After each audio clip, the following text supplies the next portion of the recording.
ယနေ့ညစိတ်ဝင်စားစရာကောင်းတဲ့ပြင်သစ်နဲ့မော်ရိုကိုပွဲကြုံသုံးသက်ချက်တွေကိုကျွန်တော်ပြောချင်ပါတယ်မင်္ဂလာပါဘာတူဘာဖို့ပေါ်နေကြိုးသွားပါတယ်လက်ရှိပြင်သစ်ကဘော်ဒီဆေး 1+25 ပေးထားတဲ့ဂိုပေါင်းဆေးက2.80ပေါ့ကျွန်တော်တို့တွေးရမှာကပြင်သစ်ဘော်ဒီအောင်ရင်ဂိုပေါင်းဆေးလိုက်အောင်ပါမလားဒါကိုတစ်ချက်တွေးရမယ်အဲ့တော့ဘော်ဒီနဲ့ဂိုပေါင်းကိုရွေးတဲ့ခါမှာတော့ကျွန်တော်ဂိုးပေါ်ကိုကျွန်တော်မရွေးချင်ပါဘူးဘာလို့လဲဆိုတော့အချိန်မီလဲဂိုးပေါ်သွားနိုင်တယ်အချိန်မီလဲဂိုးအောင်သွားနိုင်တယ်အောက်ဆိုတော့ကွာတိုင်းဖိုင်နယ်ရောက်နေပြီနှစ်သိန်းလုံးကအမားမခံထိန်ကစားဖို့ဖြစ်ဖို့များတယ်အဲ့တော့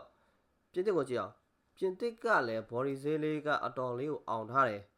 ဒီကမ္ဘာမလားတစ်လျှောက်မှာ9ဝက်မှာ4ဝက်အောင်ထားတယ်တစ်ဖက်ကမော်ရိုကိုကလည်းကြီးအောင်မြင်မှုတော့အတော်လေးမြင်မားတယ်9ဝက်လုံးကြီးအောင်ထားတယ်ပေါ့မော်ရိုကိုကလည်းအဲ့တော့လက်ရှိပြင်သစ်ကဘော်ဒီဈေးကဖြစ်တင်ဖြစ်ထိုက်တဲ့ဈေးပါပေးလို့ရတယ်ပြောလည်းမပြောဘူးပြေးလည်းမပြေဘူးဒီဈေးက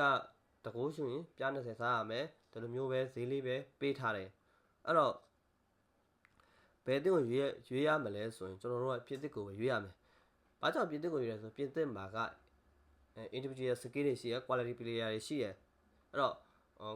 squad quality ကလည်းအတော်လေးမြင်မားတယ်မော်ရိုကိုနဲ့တာတယ်ဗျာဘယ်လိုပဲဖြစ်ဖြစ်အဲ့တော့တစ်ဖက်ကမော်ရိုကိုထင်သေးလားဆိုတာထင်သေးလို့မဟုတ်ဘူးတစ်ဖက်ကမော်ရိုကိုကလည်းအာဖရိကအသင်းတွေမှာခံစစ်အပါဆုံးအသင်းခံစစ်လက်မှာတယ်ကောင်တာ attractive ကလည်းရန်ကောင်းတယ်အဲ့တော့ win back ကလည်းရန်ကောင်းတယ်အဲ့တော့ဒီလိုမျိုး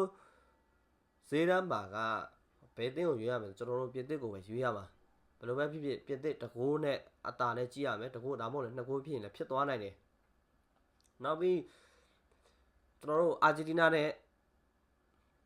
အီဂျစ်ပွဲတော့ကလည်းအောက်ဆုံးဝင်ခဲ့တယ်ပြီးတော့ဆွစ်ဇာလန်နဲ့ကိုလံဘီယာတော့ကလည်းအောက်ဆုံးဝင်ခဲ့တယ်အဲ့တော့ယနေ့များအပေါ်လေးများသွားမလားပေါ့အပေါ်တဲ့ဆိုင်ကျွန်တော်ကတော့ဘော်ဒီအပေါ်လေးသွားမလားပေါ့ကျွန်တော်တွေးမိတာပေါ့အဲ့တော့ဘယ်လိုပဲပြင်သစ်ကိုပဲကျွန်တော်တို့ယူရမယ်အဲ့တော့အဆုံးသက်တည်ကြတဲ့ပလေယာတွေပြင်သစ်မှာအများကြီးရှိတယ်အဲ့တော့ပြင်သစ်ကိုပဲကျွန်တော်ရွေးချယ်ပေးထားပါတယ်အဲ့တော့ညီကိုလေးတစ်ခုကြိုပြောထားပါမယ်ညီကိုတို့အမြင်နဲ့